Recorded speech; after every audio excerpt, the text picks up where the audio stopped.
Friends, డాగ్స్ని లేదా మీ పెట్స్ని యూట్యూబ్లో అమ్మాలంటే మా ఛానల్ వాట్సాప్ నెంబర్కి వీడియో పంపించండి. అలాగే మన ఛానల్ని ఇంకా సబ్స్క్రైబ్ చేయకపోతే వెంటనే సబ్స్క్రైబ్ చేసి పక్కనే ఉన్న బెల్ ఐకాన్ని యాక్టివేట్ చేయండి. Friends, let's start the video. Hi friends, welcome to our channel. ఈరోజు మీకోసం top quality milk white Pomeranian puppies అనేవి అమ్మకానికైతే తీసుకురావడం జరిగింది. టోటల్ 7 పప్పీస్ అవైలబుల్ ఉన్నవి.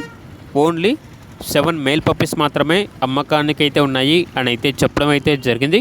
పప్పీస్ యొక్క ఏజ్ వచ్చేసి 38 డేస్. అంతేకాకుండా చాలా యాక్టివ్గా ఉంటాయి. ఎటువంటి హెల్త్ ప్రాబ్లమ్స్ అనేవి ఏమీ లేవు. ట్రాన్స్పోర్టేషన్ ఏపీ మరియు తెలంగాణ ఈ 2 స్టేట్స్కి ప్రొవైడ్ చేస్తారు. పప్పీస్ ఉన్న లొకేషన్ వచ్చేసి తార్నాక నియర్ సికింద్రాబాద్, హైదరాబాద్. ఇక పప్పీస్ యొక్క ప్రైస్ వచ్చేసి 6.5K అనగా 6,500. మీకు పప్పీస్ కావాలన్న వారు ఈ వీడియో కింద టైటిల్లో ఓనర్ నెంబర్ అనేది డిస్ప్లే చేయడం జరిగింది. ఓనర్కి కాల్ చేయండి. అలాగే మన ఛానల్ని ఇంతవరకు సబ్స్క్రైబ్ చేయకపోతే సబ్స్క్రైబ్ చేయండి. Thank you. By by.